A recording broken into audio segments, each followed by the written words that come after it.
The council had a habit of making decisions long before the facts arrived. That IT was one of its oldest traditions. Right after ceremonial robes, dramatic silence, and pretending the future of entire star systems should be decided by people who needed half a day just to agree on refreshments. That I was there because I was too unimportant to matter. Officially, I serve as a junior record keeper under High Clerk Orin. In practice, that meant I copied statements, arranged vote sheets, and tried very hard not to be noticed by anyone powerful, angry, or proud enough to have their own banner. Since the chamber that day was full of all three, my plan for survival was simple: sit still, write fast, avoid eye contact, and above all, do not become part of the lesson. The Hall of Measures had been built to make visitors uncomfortable. That much was obvious even to a low clerk like me. 7 tall rings of black stone rose around the chamber, each one lined with glowing symbols older than some star nations. The central floor was a perfect circle of pale metal, polished so clean it looked almost sacred. It had been used for hearings, emergency rulings, military declarations, and once, according to a very popular legal joke, a wedding so disastrous it later became a court precedent. Above that floor floated the witness platform, held in place by gravitic fields and washed in cold blue light, as if truth itself had been arrested and placed on display for inspection. That morning, the glowing hearing glyph above the chamber doors changed. Humanity, the quiet murmur passed through the tears. Not fear, not concern, approval, the kind of soft, pleased sound people make when they think something complicated is about to become neatly simple. Counselor Vesh leaned forward from the second tier, polished horns catching the chamber light. "At last," he said, with the kind of voice that always sounded one breath away from insult. Something straightforward.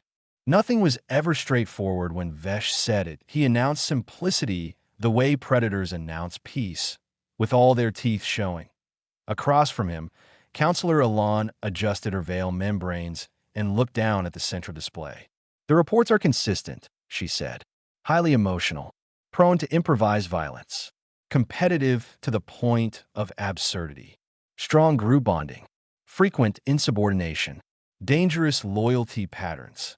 Counselor Bao added, "They also leap from working aircraft for recreation." A few council members made sounds of disgust. I kept writing. "It is called sport," muttered someone from the upper tiers. "It is called insanity," Bao replied. That set the tone for the morning. Report after report was presented. Military analysts, trade envoys, border observers, a very shaken agricultural inspector who had made the mistake of attending a human festival on a colony moon.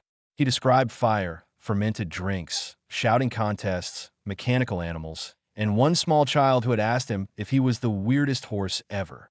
That comment created laughter in some tiers, offense in others, and a formal request for clarification from Counselor Tell, who had never understood humor and treated all jokes like possible threats.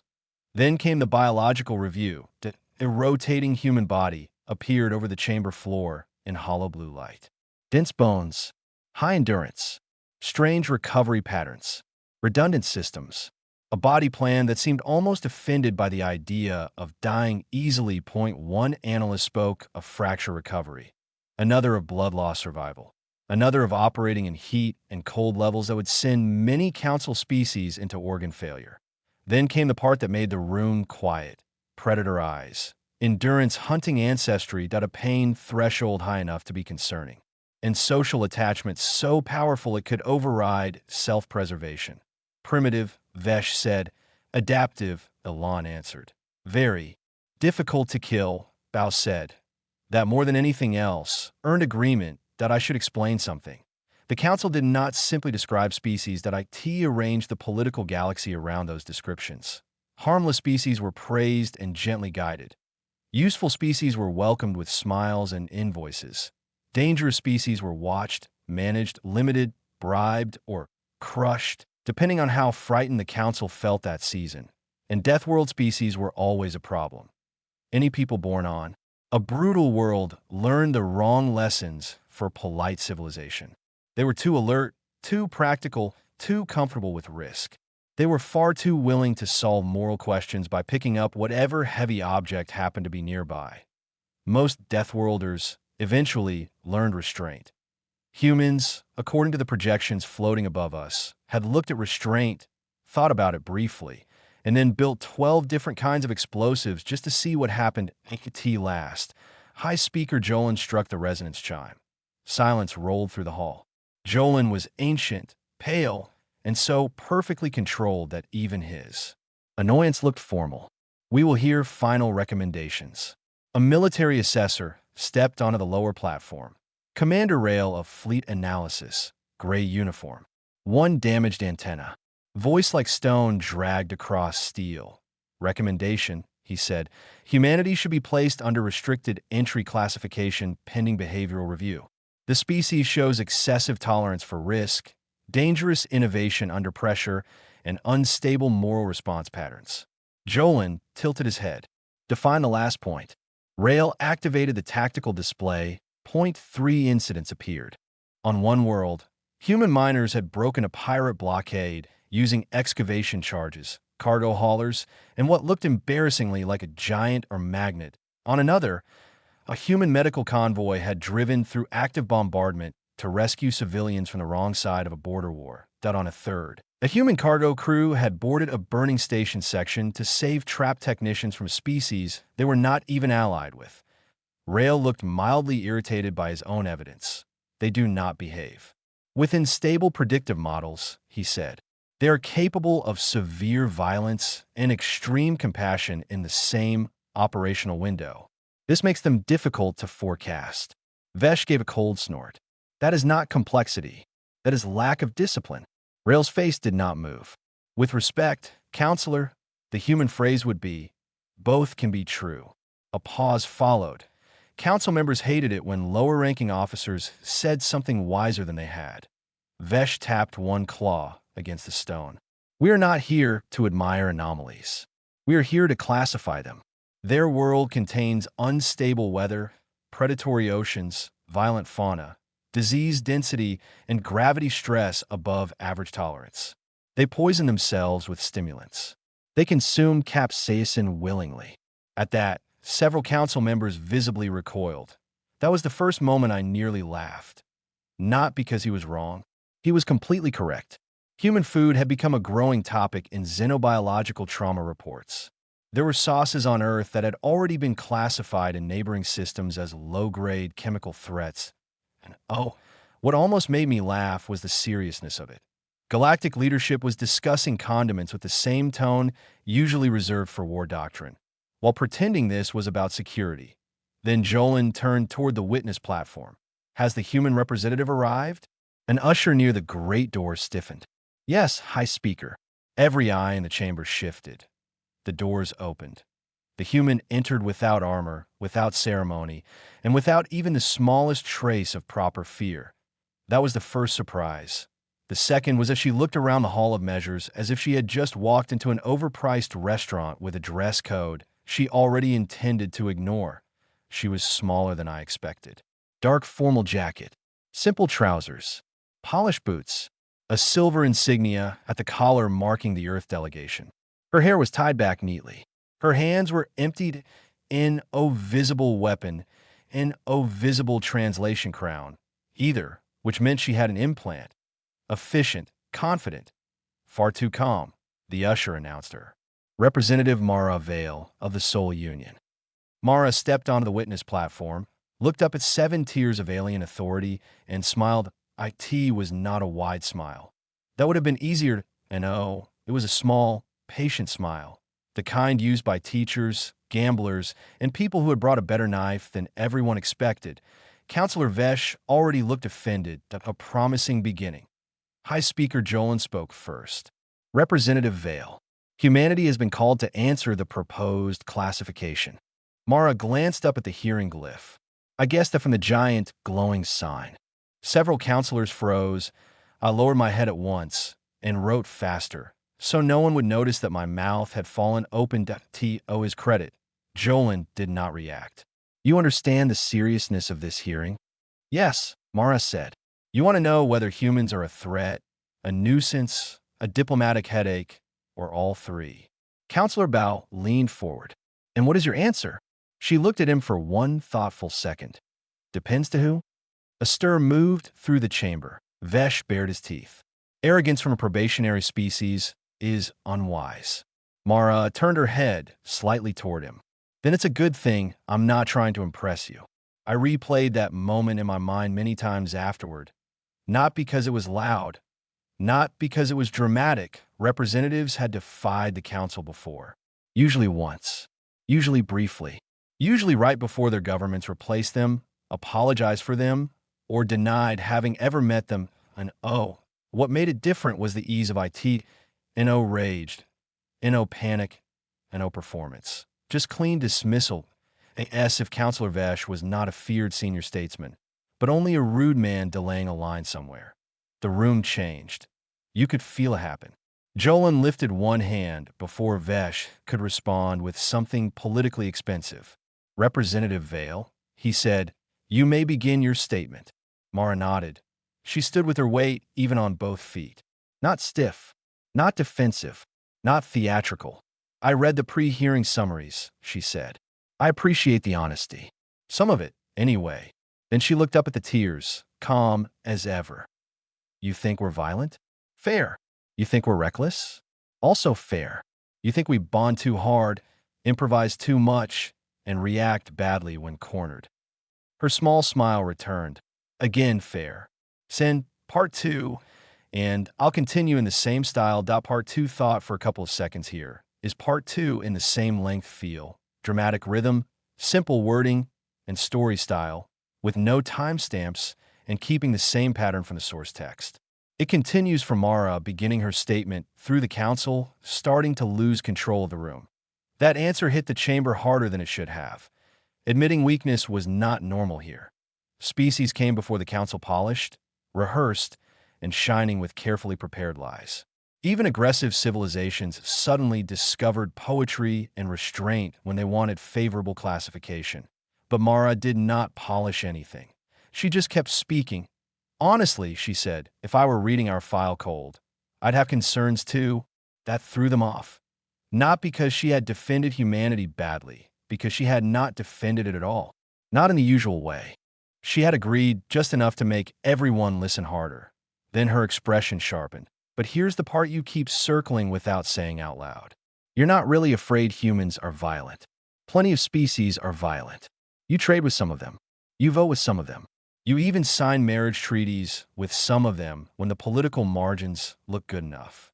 A few members shifted in their seats. That line had landed exactly where she wanted it to. No, Mara said, her eyes moving slowly across the tears. What bothers you is that humans are hard to sort. Now the chamber was fully listening. You like neat labels? Harmless, hostile, compliant, useful, predictable, manageable. We don't stay in any of those boxes for long, and that irritates you. Vesh snapped almost immediately. This council is not governed by irritation. Mara turned to him without any hurry at all. Really? Because I've been here less than a minute and half your face says otherwise. There was not a sound escaped from somewhere high in the observer gallery. A laugh. Just one dot short, startled, badly hidden IT died at once, but the damage had already been done. Council hearings hated laughter. Laughter made authority unstable. It made grand people look temporary. Vesh rose halfway from his seat. You mistake tolerance for weakness. No, Mara said, still calm enough to make it worse. I'm beginning to suspect you mistake volume for importance. For one full heartbeat, even I stopped writing.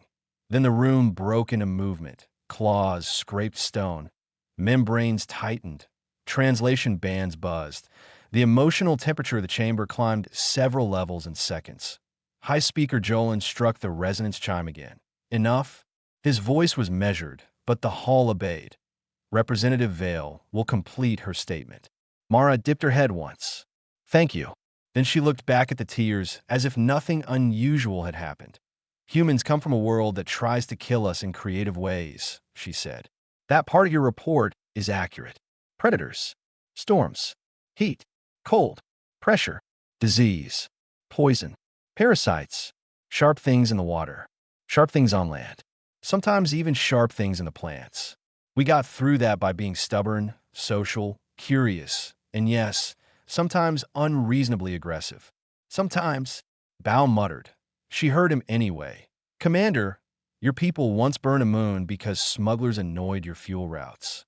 Bao folded his arms. That moon was evacuated. Mara nodded once. See? Context. Some of the counselors hated that. Some of them, I noticed, were listening more carefully now. Mara kept going. You say human behavior is inconsistent. I say your model is missing the part that matters. Humans get dangerous when we decide something matters. Her voice never rose. It only became cleaner. Sometimes that's territory. Sometimes it's family. Sometimes it's a promise. Sometimes it's somebody we barely know who still looks like they need help. The chamber stayed quiet. She had stopped sounding like a witness and started sounding like a problem none of them had prepared for properly. While everyone else is still writing policy language about acceptable concern levels, she said, humans usually move first. That line hung in the air. Then she spread one hand lightly. Yes, we build weapons. Terrible ones, sometimes. We also build rescue ships, field hospitals, shelters, supply chains, and emergency networks in places sensible species stay away from. Her eyes swept the chamber. We joke during disasters because if we stop joking, fear gets too much room. We can look ridiculous right up until the exact moment everything catches fire. And then suddenly, the loud primates who were making notes about have formed evacuation routes, rerouted power, and repaired your life support system with tape, profanity, and a maintenance manual downloaded from a server no one admits still exists. That got a reaction, not from the whole chamber, from Commander Rail. Only a tiny one, but I saw it. Mara saw it too. You know exactly what I mean, she said. Rail did not answer. He only stared at the display in front of him. Vesh made a sound of disgust. So your defense is that your species is improvisational.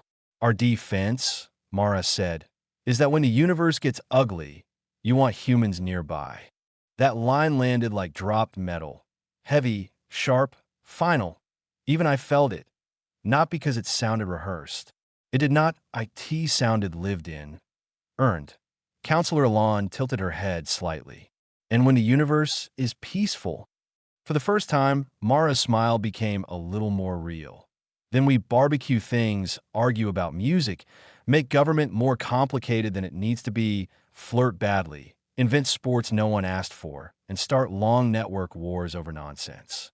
Counselor Tell leaned forward. What kind of nonsense? Mara did not even blink. You do not have enough time. A strange tremor passed through the room, then, not quite laughter, something worse. Warmth, the beginning of fondness that I felt happening, and so did Vesh. That was the moment he changed tactics, that he stood fully now, robes falling in hard fold around him, crest raised high. He looked every bit what he wanted to be, authority made flesh. High Speaker, he said, I request direct inquiry. Jolan answered at once. Granted. Vesh descended from his tier with deliberate slowness, each step chosen for effect. He stopped below the witness platform and looked up at Mara as though examining a dangerous animal through reinforced glass. Representative Vale, he said, would humanity submit to council oversight under provisional death world regulation? No, she said instantly, no pause. No Solfterfrassing. No political cushion. Just no. The chamber erupted in murmurs. Vesh spread his hands slightly. There, at last. Honesty. Mara's expression did not change. You haven't asked the rest. His eyes narrowed. Very well. Why not? Because oversight, in council language, usually means control without accountability. That made several council members sit straighter. Mara continued before any of them could interrupt. It means you classify first, intervene second, never apologize, and then act surprised when local populations resent being handled like unstable pets. That was bold enough to border on suicidal. I wrote every word anyway. Vesh began to circle slowly beneath the platform. And yet you stand before this body asking acceptance. Mara looked down at him. I stand before this body correcting your assumptions. Acceptance is your problem. Somewhere to my left, High Clerk Oren inhaled too sharply. I had served under him for years. That was the closest I had ever seen him come to public emotion. Vesh pointed one claw upward. You admit your species is violent. You admit weak impulse control. You admit insubordination. You admit resistance to external governance. By your own testimony, humanity fits the definition of a strategic threat. Mara folded her hands behind her back. Only if you insist on becoming one. The chamber went still. That was the first real silence of the hearing. Not performance silence. Not offended silence. Something colder. Choice. Everyone in the room felt it at once. Vesh's voice dropped. Is that a threat from the Soul Union? No, Mara said. That is advice. She turned then, not just to him, but to the whole council. You've spent this hearing asking whether humans belong in a cage, on a leash, or behind a warning label. That's the wrong question. Jolan's face had become unreadable. And what is the right question? Mara faced him fully. When everything goes bad, she said, what kind of people do you want answering your call? No one replied. She went on. Because that moment always comes. Border failure, reactor breach, plague flare, pirate strike, crop collapse, habitat rupture, bad timing, worse politics. It always comes. Her words were simple. That made them stronger. And when it does, all your neat labels stop being useful. She lifted one hand, palm open. You want the elegant species with perfect compliance records? Fine. They'll send a committee. A few expressions tightened. You want the efficient species with excellent military posture? Fine. They'll protect their own interests first. More silence. You want the kind of people who calculate acceptable losses before deciding who is worth saving? You already have plenty of those. Her hand lowered. Where you call humans. Now nobody in the chamber moved. And humans show up complaining, sarcastic, undercaffeinated, carrying tools they absolutely should not have modified themselves, and somehow ready to risk everything for people they met 20 minutes ago. The stillness after that felt enormous. Then, of all beings in the chamber, Counselor Tell asked the question no one expected. Why? Mara blinked once. What? Why? Tell repeated. Why would humans risk themselves for unrelated outsiders? Every person in the room leaned, just slightly, toward her answer. Mara looked at him for a long moment. And when she spoke, something gentler entered her face. Because after enough time spent being fragile in a dangerous universe, you start recognizing the look on someone else's face when they realize help might not come. I forgot to breathe. That more than any insult, any joke, any challenge changed the room. You could feel the chamber splitting into new shapes. Those who trusted her less. Those who trusted her more. Those who hated being moved by what she had said. And those who hated that the others were moved at all. Counselor Bao broke the silence sharply. Words. Elegant words. We are discussing strategic classification, not emotional storytelling. Mara nodded. Fair. Then she touched the console built into the witness platform that a new display burst open above the chamber floor. Not council data. Human data. Verified incident logs. Joint operation records. Rescue reports. Defense charts. Engineering interventions. Outbreak response figures. Supply missions. Pages and pages of hard numbers. The whole chamber shifted again. Over the last 12 standard years, Mara said, human ships have responded to non-human distress calls more than 200 times outside treaty obligation. Human medical teams have entered 14 contagion zones after others withdrew. Human cargo crews have broken embargo threats to deliver food to colonies that couldn't pay. Human engineers have restored failing life support systems on stations we did not own. Bao found it. That cannot be verified. Before Mara could answer, Commander Rail spoke. Oh, he said, sounding as though he disliked being useful. It can. Every head turned toward him that he did not look pleased. Fleet analysis cross-checked multiple incidents after receiving human record copies.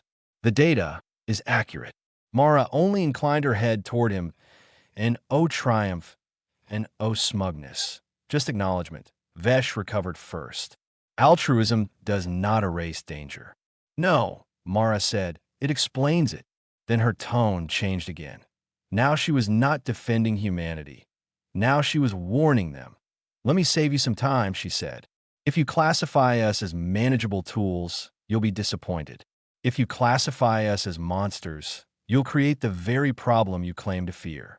If you classify us as primitives, you'll keep underestimating us until that becomes expensive. She let that settle. The best outcome is simple. Treat us like people. Strange people, yes. Loud people, definitely. Occasionally exhausting people. I won't argue that. But people, Vesh said dryly, who once fought a continental war over trade taxes. Mara spread her hands. And now we mostly argue about those online, which is growth. That did it. Real laughter this time. Not much, not long, but enough scattered, shocked, impossible to pull back once it started. And high speaker Jolan did not stop it immediately. That mattered. Vesh, however, looked like he wanted to criminalize laughter itself. He turned sharply toward Jolan. High speaker, this proceeding is being derailed by performance. Mara answered before Jolan could. No, it's being derailed by the fact that you arrived wanting a label and found a mirror instead. Vesh swung back toward her.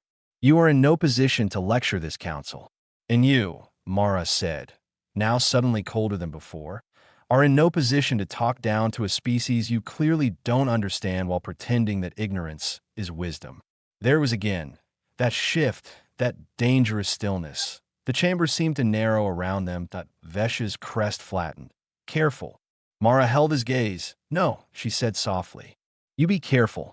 And for the first time in that entire hearing, no one in the Hall of Measures looked at the human representative like she was the one on trial. Send part 3, and I'll continue exactly in the same style. Part 3 here is part 3, continuing in the same depth, pacing, simple wording, and cinematic storytelling style, with no timestamps and matching the original structure and emotional build. Mara stepped forward slightly on the platform. The blue light cut across her face, sharpening every line. You want to classify us? She said. Fina, here's the simplest classification you'll ever get. No one interrupted her now. Not even Vesh. Humans are the ones you want beside you when the hull cracks. Her voice stayed steady. We're the ones you want between your children and whatever is waiting in the dark. The chamber did not move. We'll mock your traditions, question your systems, eat things you consider dangerous, and probably offend your sense of order within the first hour. A few expressions tightened. But when it matters, she continued, we'll stand there anyway. Her eyes moved slowly across the tiers. And if you decide we're animals to be controlled, tools to be pointed, or problems to be managed from a distance, she paused, then you'll learn exactly what kind of people death worlds create. That was not a threat. That was something worse than a boundary. Even Counselor Bao had nothing to say. High Speaker Jolan watched her carefully now. Representative Vale, he said, are you speaking for the official position of the Soul Union? Mara met his gaze without hesitation. I'm speaking, she said, for every human who's tired of being judged by people who confuse survival traits with moral failures.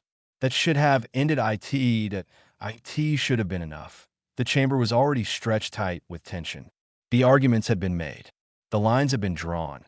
But history has a habit of interrupting speeches. The first alarm sounded, T first, no one reacted. Council chambers were old places. They rang, chimed, pulsed, and echoed for dozens of ceremonial reasons. Half of politics depended on sound effects. Then the second alarm came. Sharp, precise, military. Everything changed. The great doors burst open and a fleet courier rushed inside, armor half sealed, one shoulder smoking as if he had come straight through a damaged transit field. He dropped to one knee. High speaker, he gasped, emergency transmission from the outer defense ring. Unknown vessels have breached the gate. The chamber exploded into noise. Identity? Not confirmed. Numbers? At least 19 contacts. Fust. Masked signatures. Civilian traffic? Collapsing. Multiple lanes at risk. Commander Rail was already moving. How long? He demanded. Minutes, the courier said. Less if they push engines hard. The display above the chamber shifted instantly. The comm reports vanished. In their place came live tactical data. Red lines cut through the map.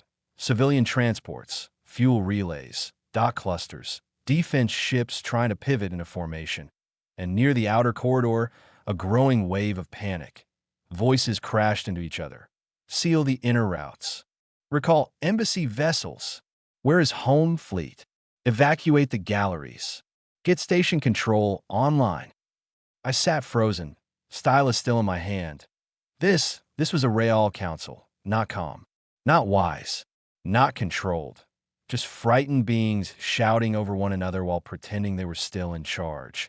And in the middle of all of it, the human representative did something so strange I thought I had imagined it. She looked at the tactical display. Then she looked at Commander Rail and said very clearly, "Well, this is awkward." Rail snapped toward her. "This chamber is now under military authority." "Fantastic," Mara said.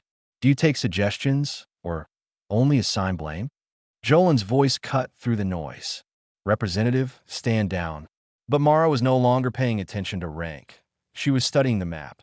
Those ships were moving too cleanly, too precisely. "Those aren't raiders," she said. Rail stopped. "Explain." She pointed at the display. "Look at the spread. Too organized for pirates. Too fast for intimidation tactics. And they came through a trade choke right before peak traffic shift." Rail narrowed his eyes. "They're not here to steal cargo," Mara said. "They're here to turn the station lanes into wreckage and force panic." Rail's voice dropped. "On what basis?" Mara didn't hesitate. "On the basis that humans invented half the dirty tricks in that pattern and wrote history books pretending to regret it." The room went quiet again. The courier swallowed hard. "There's more. One of the trapped convoys is carrying juvenile delegates." That changed everything. Mara's expression shifted instantly. The humor vanished. The sarcasm disappeared. Only focus remained. "What ships are closest?" she asked. Rail answered automatically. "Two customs cutters. One damaged escort. Defense wings still forming." He paused, then added, almost reluctantly, "One human vessel. Diplomatic escort corvette." "How far?" 8 minutes. Mara took one breath. Then she said the sentence that split the entire day in half. "Patch me through to the corvette." "Hi, Speaker." Jolin stepped forward. "You're not authorized to issue commands in this chamber." Mara turned to him, and I will never forget her face in that moment. Not angry, not defiant, certain. With respect, she said, "I wasn't asking for permission." In that single instant, everyone in the Hall of Measures understood the same thing. They had spent hours debating what to call humans. Now reality had arrived, and the human had already started acting. Send Part 4, and I'll continue the next section with the same intensity and structure. Part 4 here is Part 4, continuing with the same cinematic pacing, emotional intensity, simple wording, and structured storytelling, keeping the exact pattern and depth, and no timestamps. The chamber did not approve. Of course it didn't. High Speaker Jolin stepped forward, robes cutting across the floor with controlled anger. "Representative Vale, stand down immediately." Mara didn't even look at him. "Patch me through," she repeated. The operations aide at the console froze. His hands hovered over the controls. He looked at Jolin. He looked at Commander Rail. Then he looked at Mara. For a second, I almost felt sorry for him. IT is difficult to decide whose orders matter when everyone powerful is trying to look like authority while the situation is already collapsing. Commander Rail made the choice. Patch her through. Jolin turned sharply. "Commander, if she's right," Rail said, not moving his eyes from the display. "We don't have time for protocol." That sentence landed harder than most speeches that day. Usefulness had just outranked hierarchy. The console lit up that a human officer appeared in hard blue light above the chamber. Broad shoulders. Short hair. A scar cutting through one eyebrow. Red warning lights flashing across his face. "This is Captain Sun of the Corvette Archer," he said. "We see the lane collapse." "Speak fast." Mara didn't waste a word. "Possible coordinated strike at Sealand Gate. Civilian convoy trapped. Juvenile delegates on board. Unknown hostile count minimum 19. You're the closest human asset." The captain's eyes narrowed. "Understood. We're not built for this." "Exactly," Mara said, "which is why I'm about to say something the council won't like." Vesh hissed loudly, but no one stopped her. "Captain," Mara continued, "do not engage the main formation." Sun looked sharply at the tactical feed. "That's their center push. Go into the traffic lanes," she said. Cut through relay shadow. Pull the lead ships away from the convoy. That puts us in their firing line. It also breaks their timing, Mara said. They're counting on panic movement. You disrupt the pattern, they lose control. The captain gave a short, humorless smile. That sounds very human. That's because I'm talking to you, not writing a committee report. Fair enough. High Speaker Jolin finally snapped. No foreign vessel will take unauthorized military action inside council space. Mara turned her head slightly. Then authorize it. You do not set terms here. Then watch children die while you prepare a formal response. That ended the argument.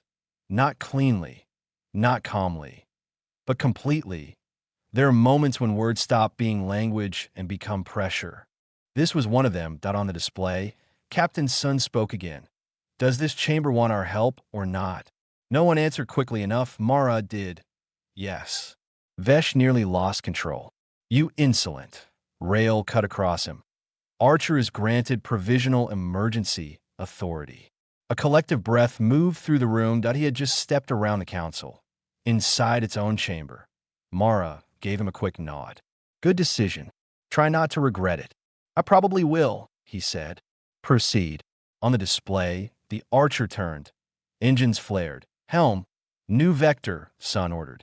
Mark convoy. Engineering. Give me speed from somewhere questionable. A voice answered from his bridge. Sir, that's our specialty.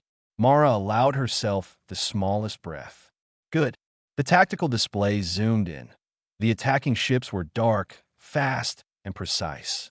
They moved like a blade cutting through soft material. Not random. Not chaotic. Deliberate point. One of the custom ships vanished in a burst of light, and O1 spoke. The convoy, 6 civilian transports, began to scatter. One drifted too far. Another vented atmosphere. Emergency signals flared everywhere. Mara's jaw tightened. Get me station traffic control. A new window opened. A control officer appeared, overwhelmed, hands moving across multiple panels at once. We can't stabilize the lanes.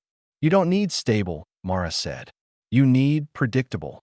Freeze outer lanes. Redirect all non-essential traffic. Create controlled choke points. That will cause collisions. You already have collisions, she replied. I'm choosing where they happen. The officer hesitated, then nodded, and obeyed. I realized something then. The room had already shifted. Not officially, and O1 had said it out loud, but everything now moved around the human. Questions went to her. Eyes followed her. Even disagreement focused on her. She had become a center simply by acting like problems were meant to be handled, not discussed. I had never seen anything like it on the display. The Archer appeared. Small, fast, completely outmatched. IT should not have been there. Visual. Acquired, Captain Sun said. They haven't noticed us yet. They will, Mara replied. Give them a reason. How rude should we be? Mara studied the map for half a second, then said, memorable. The Archer fired. Not at the ships, the structures beneath them.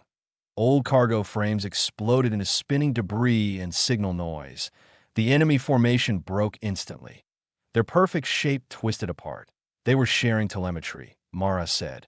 Now they have to think for themselves. Vesh snapped. You're endangering every ship in that corridor. Yes, Mara said, which is why I'm glad they attacked before it was too late to stop them. The Archer cut beneath the convoy point. 2 hostile ships followed. Then 4. Then more. They're taking the bait, Rail said. Mara didn't smile. Of course they are. Nobody likes being embarrassed. Alarms filled the Archer's bridge. 6 on us, Sun reported. Maybe more.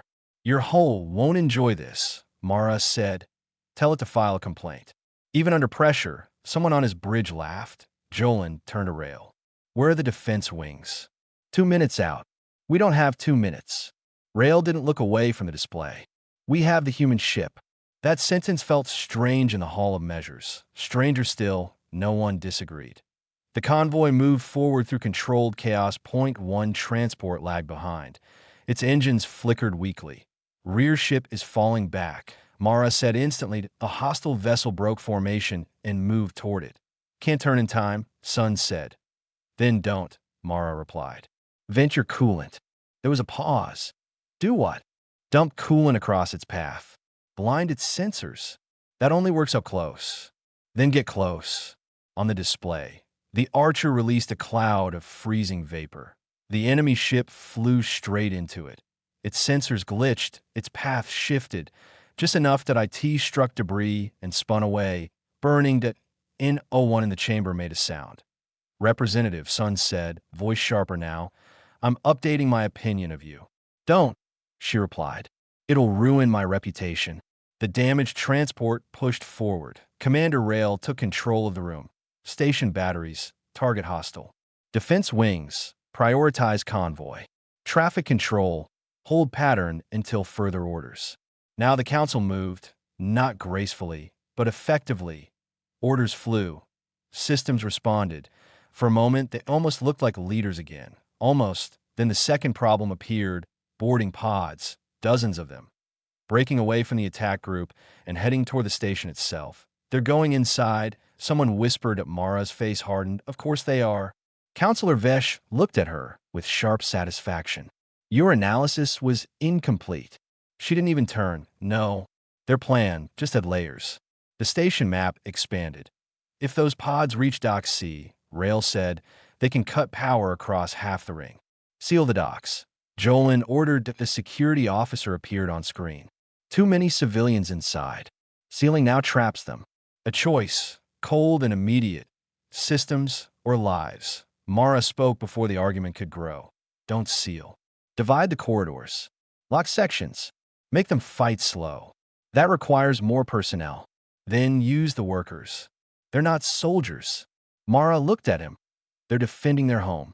That's usually worse. A pause. Then the officer nodded and acted. The map shifted again, doors locking. Routes changing. Teams moving. Somewhere far from the chamber, fear had turned into running feet. And for the first time that day, the council was no longer debating humans.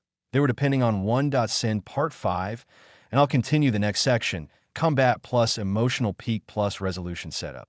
In the same style. Part 5 here is Part 5, final part, continuing and completing the story with the same depth, pacing, emotional intensity, and simple language, following the same structure and storytelling. Pattern and no timestamps by the time they reached Dock C. The situation had already turned ugly. Smoke filled the corridors. Emergency lights painted everything in red. Civilians were packed behind makeshift barriers. Some injured, some holding others. Station workers in half-sealed gear dragged crates into place, building cover with whatever they could find, and deeper inside the docking lanes, gunfire. Real, sharp, violent. Commander Rail took one look and understood everything. Report. A security officer stepped forward. Multiple breach points. Hostiles pushing inward. We've contained 2 corridors. Lost 1 maintenance lane. They're heading for power routing and dock control. How many? At least 20 inside. Maybe more.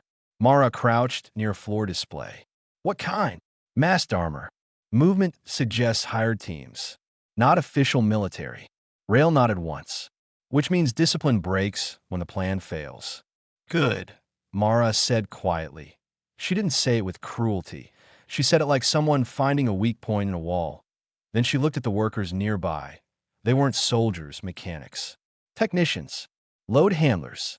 One still wearing part of a service apron. Scared. Angry. Not leaving. Who's running maintenance? Mara asked. A heavy-set worker stepped forward. I am. Can you vent coolant into Corridor 9? He frowned. Yes, but why? Because their helmets rely on heat tracking, Mara said. Blind that, and they start guessing.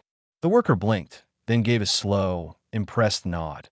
That's nasty. Thank you. Rail glanced at her. You've done this before. No, Mara said. I just know humans. That answer should not have made sense, but somehow it did. The next minutes turned into controlled chaos. Security teams shifted positions. Maintenance rerouted coolant and pressure lines. Civilians were pushed further back. Rail divided his forces, and Mara moved between them all. Not like a commander, like a problem solver. Fast. Focused. Sharp. At one point, a shaking worker asked, What if they break through? Mara handed him a cutting tool. Then make them regret it. The worker gave a nervous laugh, but his hands steadied. That was the moment I understood something important. Human humor wasn't decoration, that IT was armor. The first push came fast. Figures moved through the smoke. Armored, precise, confident. Then the coolant flooded the corridor. White vapor filled the space. The attackers fired blindly. Security struck from both sides. Point 2 dropped instantly. Another slipped, vanished into an open shaft, and was gone. Mara didn't celebrate. Move, she said. They'll adjust. The fight spread. Not clean, not organized, at a mess of corridors, tools, barricades, and panic.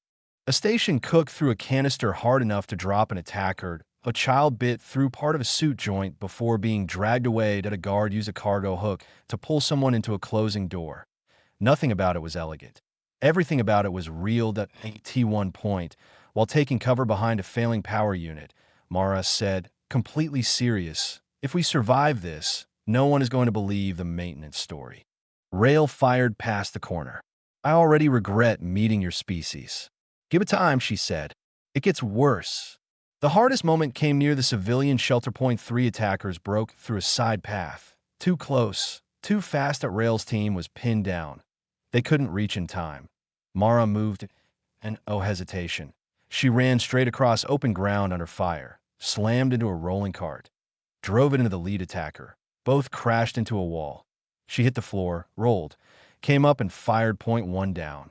The second turned toward her. The shot came. But it didn't hit her. IT struck a shield. Counselor Alon stood there, holding.